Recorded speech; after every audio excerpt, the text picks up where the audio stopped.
Last class we have seen the questions of 2011 and 12. Today we are going to see the questions of 2013 and 2014 from the civil services examinations, okay, of the modern history.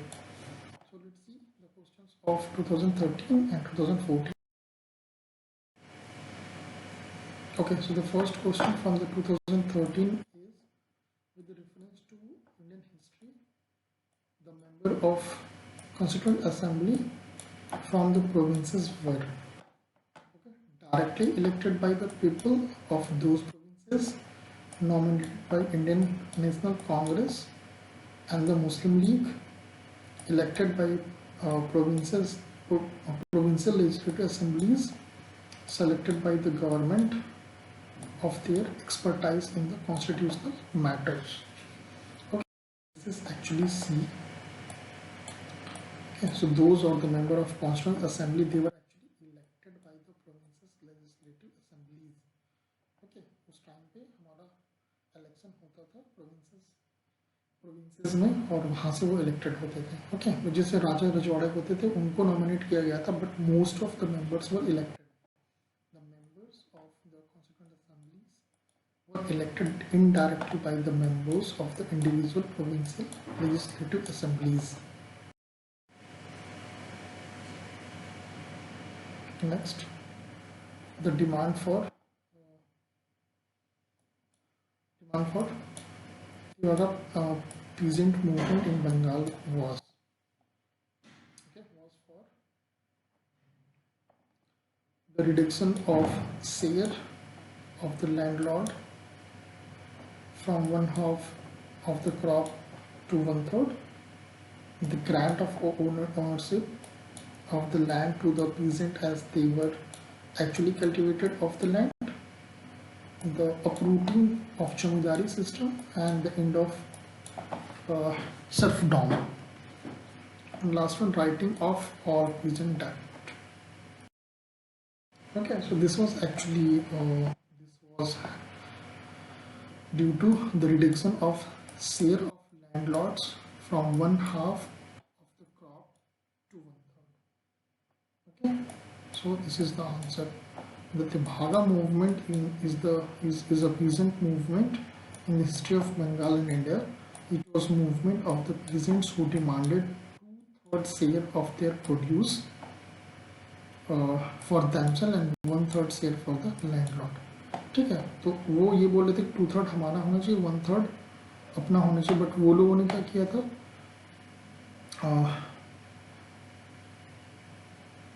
मतलब half जो होता था वो उनको देना है. Okay, ऐसा वो बोलते थे, जो लैंडलॉर्ड को देना होता था. Okay, so this was like crime. जितना उगा रहा है उसका 50%. Okay, so Annie Besant was, okay, correct statement, we have to choose that, responsible for starting home rule movement, founder of Theosophical Society, once the president of INC, okay, Indian National Congress. So this was actually C was not the founder of Theosophical Society, but C has started home rule movement. This is wrong. This is correct, and C was once the president of Indian National Congress. So the answer is C. Any Besant had founded and lead the home rule movement. It's not movement, it's movement. C was influenced by the Irish Home Rule League. C also became the president of INC in 1917, but C was not founder of Theosophical Society. Rather, C was the second president of the society.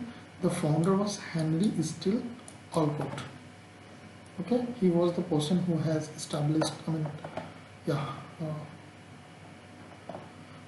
founded the Theosophical Society. Okay, so the answer is C. Next, the Ilbert Bill.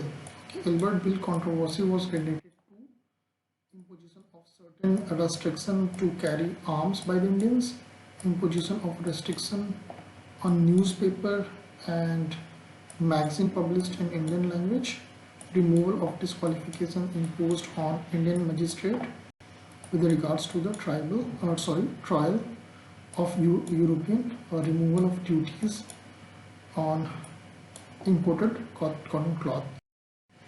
Okay, so actually the Ilbert bill controversy was related to C, the removal of disqualifications imposed on Indians magistrates with regards to trial of European. Okay, जो हमारे Indians होते थे उनको भी ये power दिया गया था इस बिल के द्वारा कि वो यूरोपियंस का भी ट्रायल कर सकते. तो इस वजह से जो यूरोपियंस थे, इंग्लिश और जो भी अदर ब्रिटिशर्स या अदर फ्रेंच जो भी थे, यूरोपियन मतलब सब आ जाते हैं, they were actually opposing that. So that was the Ilbert bill controversy.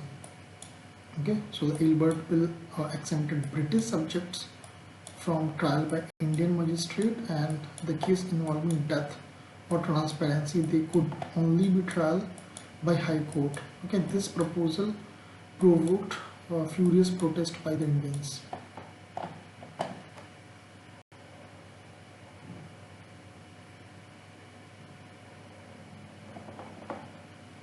I think, okay, one second, I think I have said something wrong here. The Ilbert bill exempted British subject from trial by Indian magistrate, and in a case involving death or transparency, they could only be trial by High Court. Okay, yes, I made some mistake. Like for the English people, they are actually, you know, this there if the death cases is there, so those things will be, you know, heard by the high courts. Okay, and this provoked furious protest by the Indians. Next, the Radcliffe Committee was appointed to, okay, solve problem of minorities in India, give effect to the independence bill, delimit the boundaries between India and Pakistan, inquiry into the riot in East Bengal.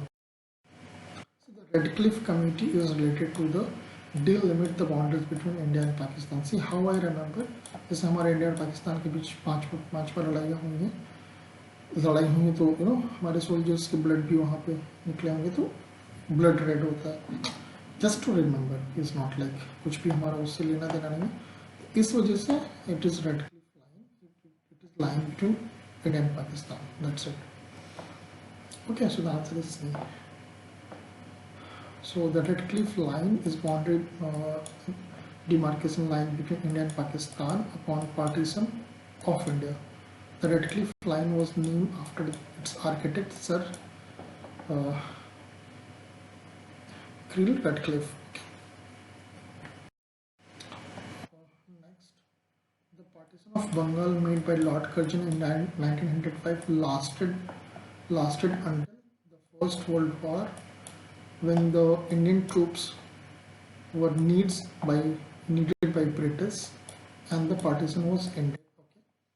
King George V abrogated Curzon Act at the Royal Darbar in Delhi in 1911.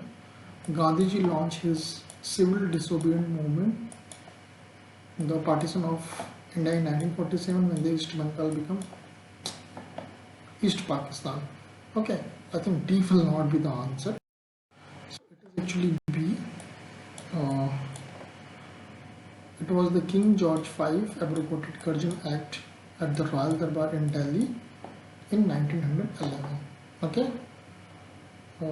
So the capital of India was transferred from, okay, in 1911 King George V visited India. Okay, the Darbar was held at Delhi, and the capital of India was transferred from Calcutta to Delhi. Also, partition of Bengal was annulled. Okay, so he has visited in 1911. उसी time पे हमारा जो पहले capital Calcutta हुआ करता था, it has been transferred to Delhi.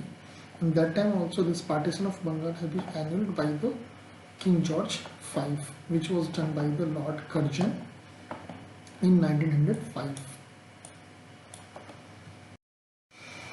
Next, what were the objects of Queen Victoria Proclamation 1858? disclaim any intention to annex Indian state, to place the Indian administration under British Crown, to regulate East India Company trade with India. Okay, this was actually to disclaim any intention to annex Indian state, yes, to place Indian administration under British Crown, this is also correct, to regulate East India Company trade with India. No, इसके power को खत्म कर दिया था पूरा का पूरा. Okay, so the answer is A.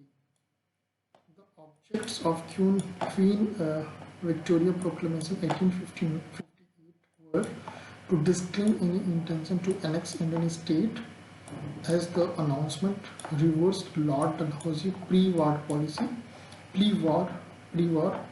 policy of political unification through princely state annexation. It was also to place the Indian administration under British Crown. Okay, it was not to regulate East India Company trade with India. Okay, so that's why the third statement is wrong. Answer is A.